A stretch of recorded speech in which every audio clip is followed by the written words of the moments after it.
Continuamos acá en Noticias a las 7 a.m. Es momento de la entrevista. Vamos a hablar acerca de esta banda de agentes de la Policía Nacional Civil que se captura el día de ayer y que se le acusa de operar en cuanto a secuestros y robo a personas que iban a casas de cambio en la zona 1 y también se les acusa de operar en la zona 4. Hemos invitado acá al secretario del despacho de la Fiscalía General, el señor Javier Monterroso, para hablar cómo fue la investigación que da con estos agentes de la PNC. Buen día, Javier. Buenos días, bienvenido. Gracias. Veíamos en notas de prensa que se habla que aproximadamente a mediados del año pasado se empezó esta investigación. ¿Cómo es el hilo conductor que les da finalmente con estos 19 agentes? Bueno, inicia como casi todos los casos que ingresan al Ministerio Público con una denuncia de personas que habían sido retenidas, que habían sido trasladadas hacia otro lugar por un grupo de personas y policías uniformados, de hecho, portando todo tipo de identificación de la Policía Nacional Civil y que habían sido despojados de cantidades de dinero que acababan de cambiar en casas de cambio ubicadas en la zona 1. Estas personas, como lo han mostrado los videos que se han podido difundir en los medios de comunicación, se dedicaban a esto, una banda de policías y particulares, y así empieza la investigación, se ubica una serie de casos parecidos, se hace un análisis de casos que tenían las mismas características, los mismos patrones de trabajo, se empieza a identificar a posibles policías que son identificados por víctimas. Se utilizan también cámaras ubicadas en la zona 1, en los lugares donde fueron cometidos los asaltos, y también se identifican por medio de fotorobot y otra identificación que tenían también otros miembros de la banda. Javier, coméntenos cuál es este patrón que ha logrado identificar ya el Ministerio Público. ¿Cómo es que estaría operando? Porque conocemos ya unos videos que se han difundido por medio de la red, pero todos los casos, como usted señala, se inician con denuncias. ¿Será que todos ellos llegan a tener esa concordancia, ese mismo patrón de que inicia de la misma manera? ¿Son casi siempre los mismos agentes de la Policía Nacional Civil? ¿Son en algunas arterias transitadas de Guatemala? ¿Cómo es? ¿Cómo es que están operando? Lo que tenemos identificado hasta ahora es que ellos se enteraban, todavía falta terminar de capturar toda la red, ellos se enteraban de que personas acababan de cambiar importantes cantidades de dólares en casas de cambio, no en bancos, no hasta ahorita, en casas de cambio ubicadas en la zona 1, y se le daba un seguimiento a las personas, se les detenía en algún momento, los cómplices de estos policías que detenían abordaban el vehículo, le quitaban a las personas celulares, el dinero, las armas, joyas, todo lo que tuvieran, y posteriormente las amenazaban de que no fueran a denunciar. Puede haber más casos que no han sido denunciados. Creemos que algunas de las personas que fueron asaltadas también tenían vínculos con el narcotráfico o con otro tipo de ilícitos que les permitía manejar una cantidad de dinero en dólares considerable no declarado en los bancos. Claro. ¿Verdad? También tiene un riesgo esas actividades, pero también habían otras personas particulares que preferían cambiar dólares en casas de cambio en lugar de ir al sistema bancario oficial. Se habla también del delito de secuestro. ¿Se ha podido contabilizar cuántas víctimas sufrieron de este delito? No tengo el dato exacto en estos momentos, pero el secuestro era un mecanismo, un delito que se utilizaba para cometer otros delitos, ¿verdad?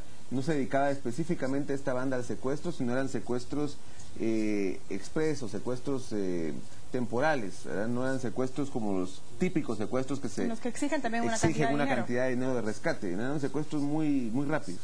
Ahora, hablando también de lo que el objeto del delito, que es decir, la cantidad de dinero que era la razón por la cual ellos llegaban a asaltar o a robarle a los guatemaltecos que estaban asistiendo a estas tasas de cambio. ¿Ya tiene el Ministerio Público alguna ruta trazada de qué es lo que hacen los agentes de la Policía Nacional Civil luego de cometido el hecho delictivo?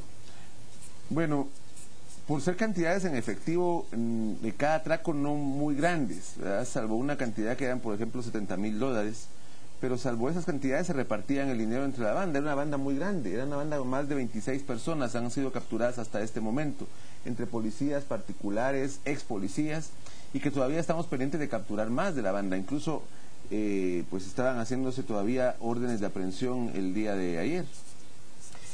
En esta estructura, podemos decir que hay agentes de bajo nivel o hay también mandos medios, o podría esta banda pues llegar hasta otras en cuanto a la jerarquía policial?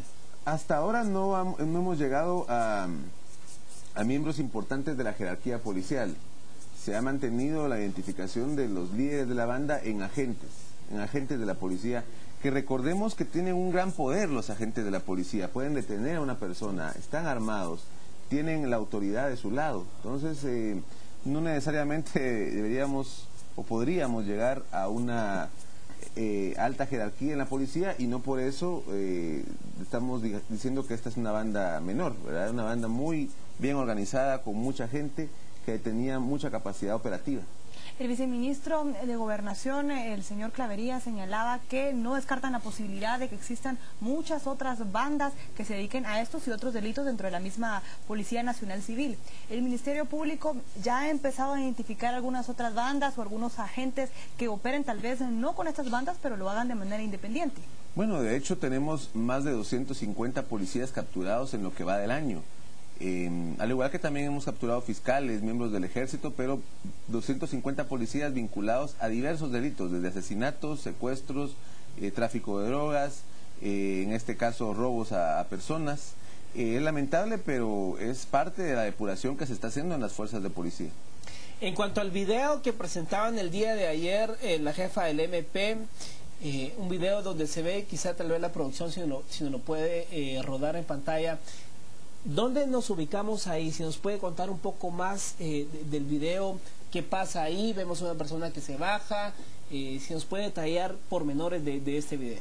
Bueno, ahí vemos, por ejemplo, cómo se detuvo ya esta persona. La Policía Nacional Civil, los agentes de Policía Nacional Civil están haciendo el alto. Tal vez si podemos, bueno, no podemos correr el video un poquito más rápido. En este caso ya...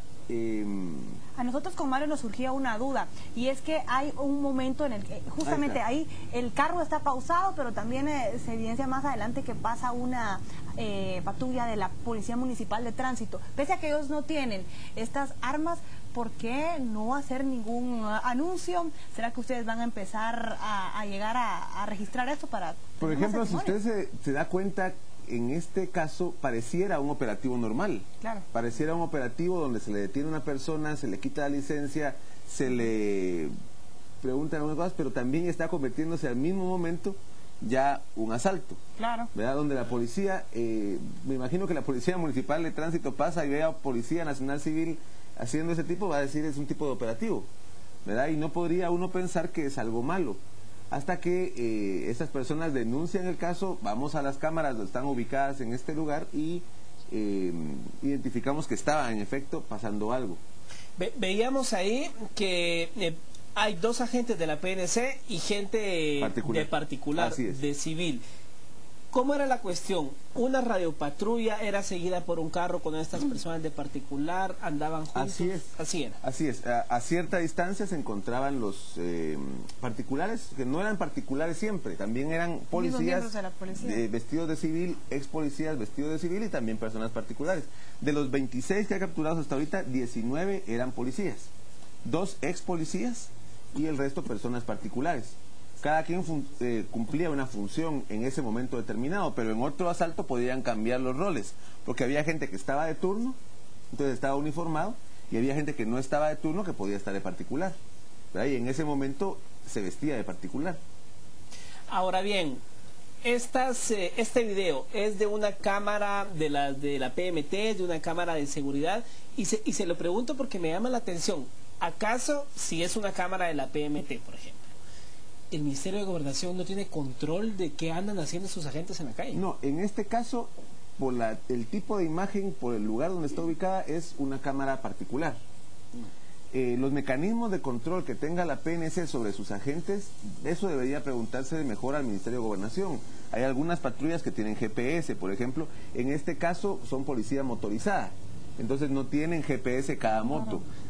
Seguramente hacen un sistema de reporte de dónde estuvieron, pero tendría que haber también mecanismos de verificación, ¿verdad? Pero tenemos que tener en cuenta que los policías al igual que todos los funcionarios públicos, gozan de cierta confianza de la población y de las mismas autoridades. Lamentablemente esta confianza cada vez se ve erosionada, claro, pero tenemos que tomar en cuenta también que no todos los policías están involucrados en estos actos delictivos. Más de 40.000 policías, hemos capturado 256 este año, es el 0.5% más o menos. Puede haber más involucramiento de la policía en otros hechos delictivos, pero hay que tener en cuenta que esa es la autoridad que tenemos, igual que los fiscales y los jueces.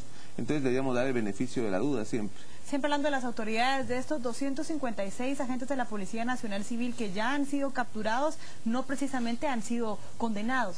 ¿Cómo va esa coordinación entre el Ministerio Público y el organismo judicial? Se lo digo porque en redes sociales y en sí la percepción del guatemalteco se señala que en algunas ocasiones los mismos fiscales del Ministerio Público no presentan las pruebas fehacientes para poder llegar a ligar de responsabilidad a algún funcionario o en este caso algún policía. ¿Cuántos de ellos, o en porcentaje, ya han sido condenados? ¿O cuántos de ellos ya están por ser condenados porque han, en efecto, presentado buenas pruebas? Es muy importante esta pregunta. Hay una diferencia sustancial entre las capturas que se hacían en años anteriores y las que se están haciendo ahorita. En años anteriores se capturaba una gran cantidad de personas sin orden judicial, sino supuestamente en flagrancia, eran trasladados a los tribunales y a los 2 o 3 días eran soltados por falta de pruebas. En este caso se pidieron las órdenes de aprehensión antes de las capturas. O sea, las órdenes de aprehensión ya estaban sustentadas por una investigación previa que incluye estos videos, que incluye testimonios, que incluye análisis de la red, que incluye documentos también de en qué momento se encontraban. Entonces las capturas ya tienen una cierta investigación. Esta investigación permite ligarlos a proceso ya, no esperar una decisión judicial incierta, ¿no? Como era antes. Igual en las capturas que se han hecho de mareros, igual en la captura que se hicieron de Antigua, por ejemplo, ya había una investigación previa que permitía que estas personas fueran ligadas a proceso. Claro. ¿Cómo van a evolucionar los casos? Es algo que no solo depende del Ministerio Público, ¿verdad? Los plazos procesales pueden ser cortos si se cumplen a cabalidad todas las etapas, o pueden ser largos si la defensa empieza a presentar recursos, como en el caso que ustedes tenían en la noticia hace poco del presidente Portillo, después de cuántas resoluciones de la CC todavía. Lo que sucede es que la duda que surge en los guatemaltecos es que en muchas ocasiones las resoluciones por parte de los juzgados, que claro, en cierto punto es responsabilidad también del Ministerio Público, porque ellos eso es lo que hacen, lavarse las manos señalando que no hay pruebas suficientes como para poder ligar a proceso. Entonces, la duda del guatemalteco en estos momentos es, esos 19 agentes de la Policía Nacional Civil ya cuentan con una fuerte carga de pruebas. Hay una fuerte carga de prueba en este caso que ha sido trasladada hacia los medios de comunicación en algunas cosas. Hay otras cosas que no hemos pasado todavía porque tienen una reserva por la misma investigación, pero hay que señalar y con orgullo señalamos que hemos aumentado el número de condenas del año 2010 al 2011, se aumentaron enormemente. El día de hoy vamos a colocar esas cifras en nuestra página web del Ministerio Público para que puedan comparar el año 2010 y el año 2011 en relación a las condenas, no en las capturas, ¿verdad? Sino que se demuestra un importante incremento de las mismas. Bueno, gracias a Javier Monterroso por haber compartido con nosotros desde la visión del Ministerio Público cómo fue la operación para dar con esta banda de agentes de la PNC que cometían delitos. Muchísimas gracias, Javier. Se resuelven muchas dudas con respecto a esta noticia.